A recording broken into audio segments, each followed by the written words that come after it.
sommes aujourd'hui en Tunisie, c'est pour présenter les résultats d'une étude que nous avons menée et montée conjointement avec l'Institut YouGov et qui a pour but de se projeter sur l'évolution du packaging, de l'emballage et de toute la chaîne de l'emballage à l'horizon 2050.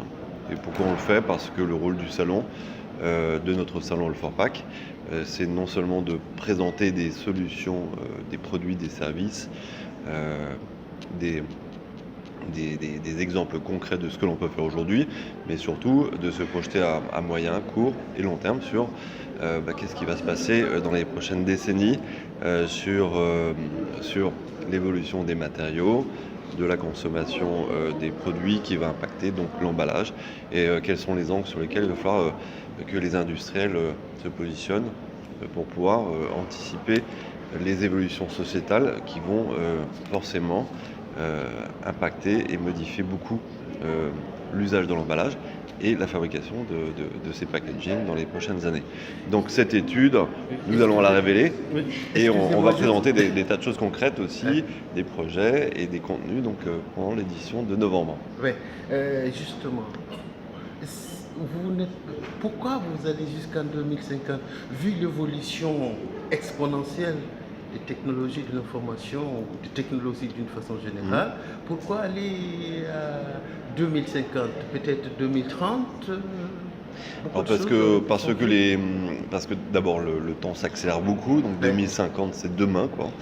Donc c'est tout court hein, comme échéance par rapport à l'histoire de l'humanité, les choses s'accélèrent beaucoup et on a nécessité aujourd'hui peut-être plus qu'hier de se projeter quand même sur le coup d'après, et 2050 c'est le coup d'après et c'est un marqueur important parce que c'est un peu le mi-mandat de notre siècle, donc c'est la moitié du XXIe siècle dans lequel nous nous inscrivons. Donc c'est une échéance à la fois longue et courte, c'est demain, et c'est un marqueur pour nous, donc c'est vraiment important.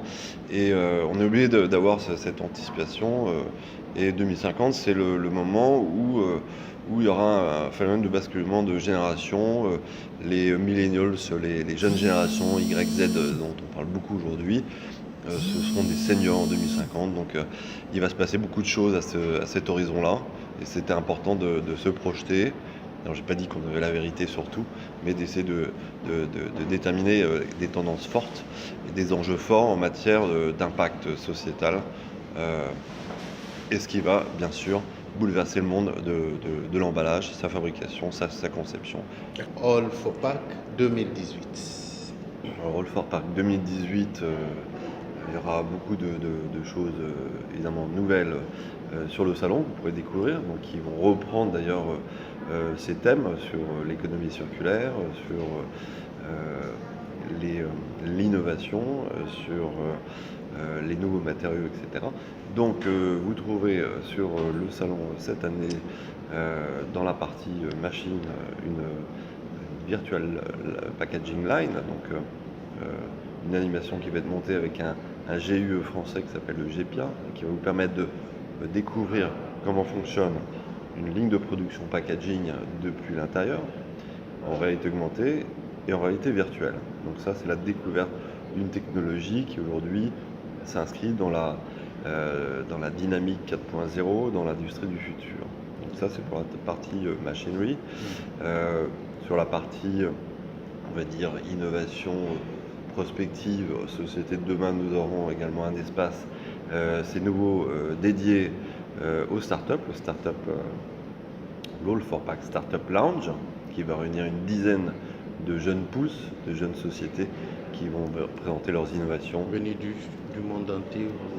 Qui viendront principalement de France, mais pas que, donc c'est pas du tout fermé.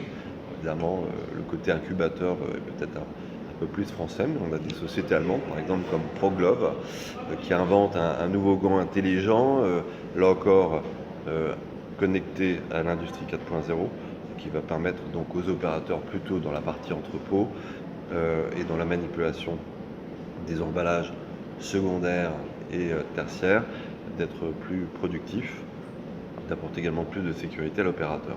ProGlove par exemple, ou dans la partie contenant, packaging proprement dit, nous avons aussi des sociétés innovantes qui vont présenter ces premiers échantillons ces premières idées d'emballage comestible, par exemple, puisqu'il y a une société, donc une start-up qui présentera des verrines comestibles. Donc ça aussi, ça peut être un des axes tendance à l'horizon 2050, l'emballage comestible, par exemple. Alors, justement, on va parler en termes de visiteurs et d'exposants, à peu près les chiffres concernant cette édition 2018. Alors nous attendons côté exposants 1350, environ 1350 marques et exposants sur le salon. Donc ça reste un des plus gros salons industriels français en la matière. C'est le grand rendez-vous, et c'est comme ce sont nos ambitions, le grand rendez-vous France, Europe et Afrique, puisque l'Afrique est également, plutôt côté visitera, un pays évidemment contributeur important. 1350 donc sociétés, marques représentées, côté exposants, environ 80 000 professionnels qui vont visiter le salon, dont à peu près 50% d'exposants internationaux et 30-40% de visiteurs internationaux. Et au sein de ces visiteurs internationaux, l'Afrique représente 20%. Donc c'est un continent contributeur important pour nous. C'est un pays ami et on a une très bonne relation client avec notamment les pays de l'Afrique du Nord et la Tunisie notamment, parce que ils viennent sourcer, faire leur marché à Paris une fois tous les 2 ans, se retrouver, échanger avec des exposants, entre pairs également, entre visiteurs exposants, et parfois même entre eux à Paris. C'est un rendez-vous très important entre professionnels de haut niveau autour de l'écosystème packaging. Alors justement, on parle de la Tunisie spécifiquement. C'est quoi son poids? Cette année, vous visez combien d'entreprises, combien de visiteurs professionnels?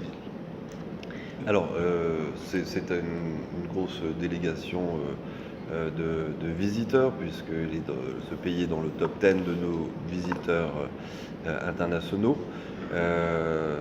Habituellement, les Tunisiens sont bien... C'est toujours, et d'ailleurs comme tous les pays du Maghreb, ce sont des pays qui non seulement font partie des principaux pays internationaux qui nous visitent, mais continuent à progresser. Donc forte dynamique côté visiteurs. Des visiteurs évidemment très importants, avec un visitorat tunisien qui pour la plupart viennent chercher des solutions en matière d'emballage, notamment agroalimentaire, ou des gens qui cherchent également à distribuer des emballages dans le pays. Donc plutôt acheteurs industriels, top acheteurs industriels, distributeurs de machinerie, de machines pour justement conditionner ces produits sur place. Mais pas que, parce que cette année, on en est très content. Nous avons près d'une dizaine d'exposants tunisiens également, ce qui est nouveau. Et donc, avec l'aide de Pactech, nous avons fédéré un pavillon tunisien donc, qui va regrouper des sociétés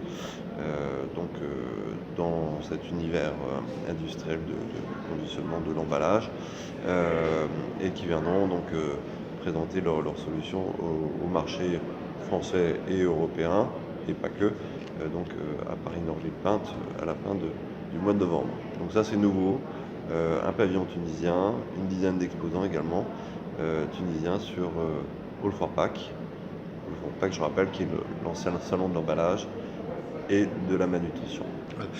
Alors, si vous avez un message à passer aux Tunisiens, professionnels, même aux décideurs, que diriez-vous pour ce salon spécifiquement? Alors, si j'avais un message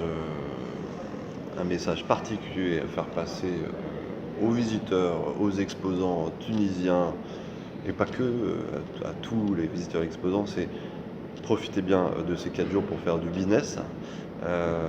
Voilà, donc c'est un salon où bien sûr il y a la convivialité, c'est pour ça qu'on est content de vous accueillir et c'est pour ça que vous êtes heureux de venir, mais c'est également une place de marché, un lieu de rencontre efficace.